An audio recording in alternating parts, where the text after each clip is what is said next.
Hello students, आज हम Karl Marx के पूंजीवाद के उदय और विनाश के सिद्धांत पर चर्चा करने जा रहे हैं। कार्ल मार्क्स मानते थे कि समाज का इतिहास वर्ग संघर्ष का इतिहास है। इसी संघर्ष के परिणाम स्वरूप समाज में परिवर्तन होते हैं और समाज विकसित होता है। 15वीं और 16वीं शताब्दी तक पूंजीवाद वर्तमान अर्थ में नहीं था, अर्थात पूंजी उत्पादन का साधन थी परंतु शोषण का साधन नहीं थी। इसके पश्चात समाज में परिवर्तन हुए, यातायात के साधन तथा समुद्री व्यापार का प्रारंभ हुआ, नवीन राज्य बने तथा बैंक इत्यादि बनने प्रारंभ हुए। इसके परिणाम स्वरूप पूंजी थोड़े से हाथों में आ गई। यह पूंजी के नवीन रूप का प्रारंभ था। परंतु इस युग में मजदूर या तो किसान था या फिर अपनी जमीन पर खेती करता था अथवा अपना स्वयं का धंधा करता था।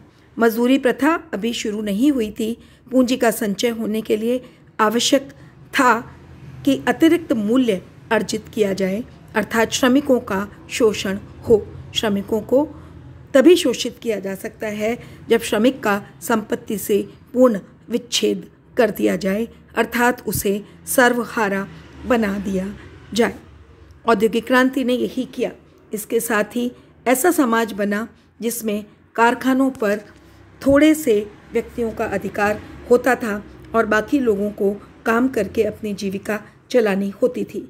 इस समाज में दो वर्ग बने, एक पूंजीपतियों का और दूसरा गरीब मजदूरों का, जो अपने श्रम को ही बेचकर जीवित रह सकते थे। समाजवाद के पश्चात यही अर्थव्यवस्था आई थी। इसमें अपने समय में बड़े लाभ थे। इसमें उत्पादन बढ़ा और नवीन विधियों को काम में लाया गया, परंतु इस व्यवस्था में अंतर्विरोध मौजूद होने के कारण इसका विनाश निश्चित था और वही हुआ। पूंजीवादी व्यवस्था के परिणाम अगर हम चर्चा करें तो सबसे पहले तो यह परिणाम हुआ कि धन थोड़े से व्यक्तियों के हाथों में केंद्रित हो गया। उद्योगों में एकाधिकार के बड़े बड़े पूंजीवादी संगठन बन गए। गरीब और गरीब होने लगे तथा धनी और धनी होने लगे।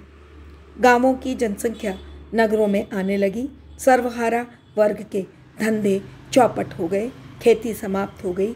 वे गांव से जीविका की तलाश में औद्योगिक नगरों में आने लगे, जहां वे कारखानों में काम करने को बाध्य हुए।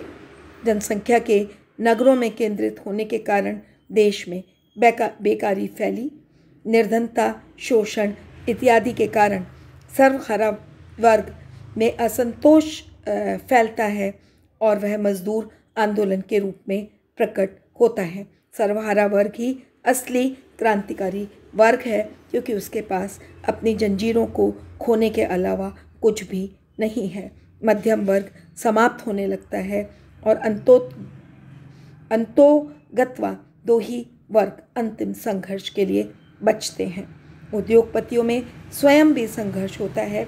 बड़े उद्योगपति छोटे को समाप्त कर देते हैं और इस प्रकार पूंजी का और अधिक केंद्रीयकरण होता है तथा एकाधिकारों का विकास होता है।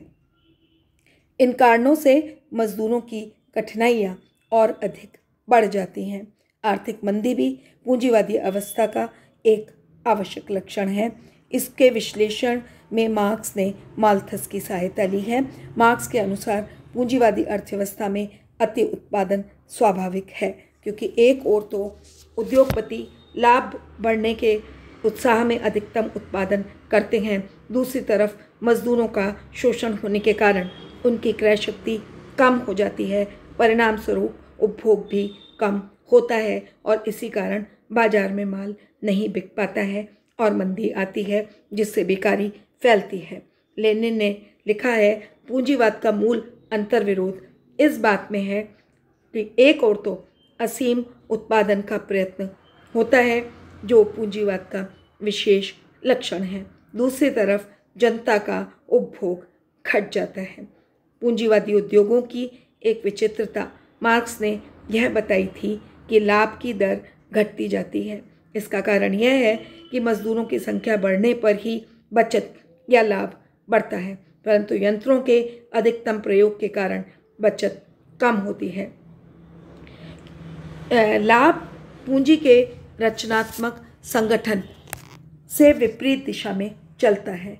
कुल पूंजी का भाग या अनुपात पूंजी का रचनात्मक संगठन होता है।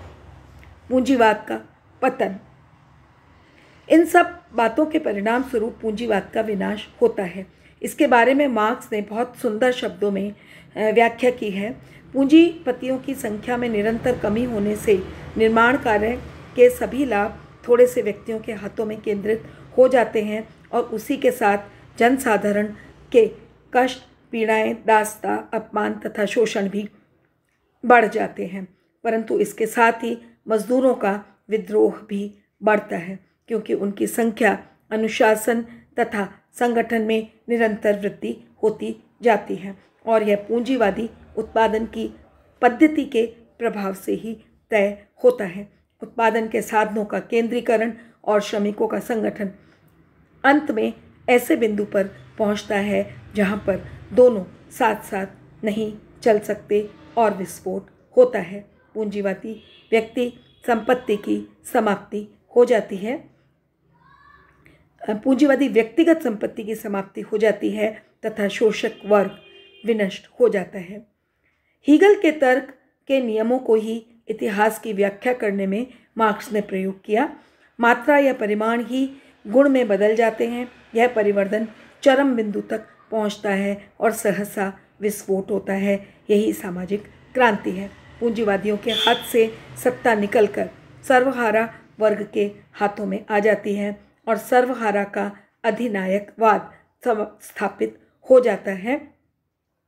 संपूर्ण उत्पादन तथा संपत्ति पर राज्य का आधिपत्य हो जाता है। मार्क्स के अनुसार यह भी कुछ समय तक चलने वाली स्थिति है। बाद में सभी देशों में समाजवाद स्थापित होगा और संसार में इस प्रकार की व्यवस्था हो जाएगी कि अंत में राज्य भी समाप्त होगा।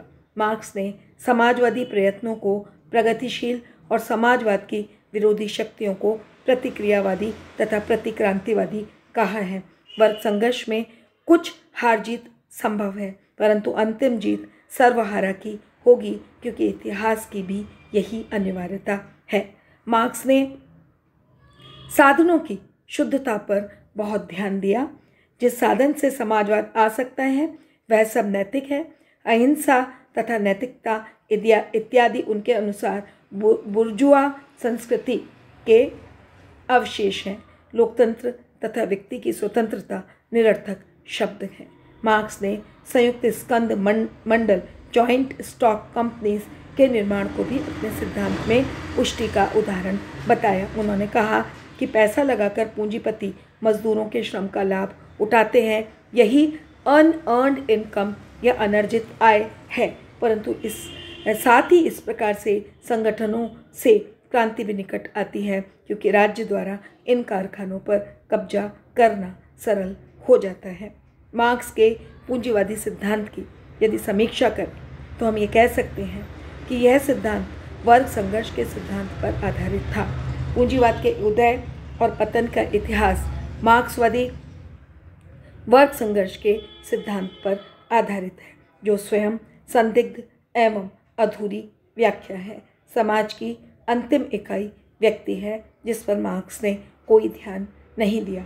संघर्ष वर्गों में भी व्यक्तिगत हितों को लेकर ही होता है। मजदूर अपने निजी हित के कारण वर्ग संघर्ष में शामिल होते हैं। फिर भी यह कहना ठीक नहीं है कि वर्गों का एकमात्र आधार आर्थिक ही है। शुम्पीटर ने ठीक ही लिखा है कि धर्म, जाति, देश आदि के आधार पर भी इतिहास में संघर्ष हुए हैं। उन्हें वर्ग संघर्ष कहना कठिन है। विकास के क्रम में भी विषमता पाई गई है। दूसरी कठिनाई यह है कि मार्क्स के अनुसार सामंतवाद के पश्चात औद्योगिक विकास होता है। तब पूंजीवादी व्यवस्था और क्रांति होकर समाजवाद स्थापित हो जाता है। रूस में देखते हैं कि ग्रामीण अर्थव्यवस्था से समाजवाद आया। इसके विपरीत इंग्लैंड, अमेरिका, पश्चिमी जर्मनी आदि देशों में उद्योग का भारी विकास होने के पश्चात भी समाजवाद या साम्यवाद का कोई लक्षण देखने को नहीं मिल रहा है। मध्यम वर्ग का समाप्त होना, मार्क्स के अनुसार मध्यम वर्ग समाप्त होना चाहिए, परंतु अमेरिका में इसके विपरीत मध्यम वर्ग अत्यंत विकसित हुआ। सर्वहारा वर्ग की संख्या में कमी हुई है। व्यक्तिगत संपत्ति घटी नहीं बल्कि बढ़ी है। छोटे उद्योग नष्ट नहीं। मार्क्स का अनुमान था कि बड़े उद्योग सदैव छोटे उद्योगों को नष्ट करते हैं। यह बात एक सीमा तक सही है। बड़े उद्योग छोटे उद्योगों को जन्म भी देते हैं। यह आधुनिक अर्थव्यवस्था ने सिखाया है। उदाहरण के लिए एक विशाल कारखाना मोटर बनाता है तो उसके लिए रंग, गद्दे, छोटे मोटे पुर्जे आदि का निर्माण स्वयं ही करना उसके लिए संभव भी नहीं होता और वह उसे अनावश्यक समझता है। अतः उनको वह छोटे उद्योगपतियों से प्राप्त कर लेता है। इस प्रकार सहायक उद्योगों का यह विकास प्रत्येक समृद्धिशाली देशों में हुआ है। Thank you very much.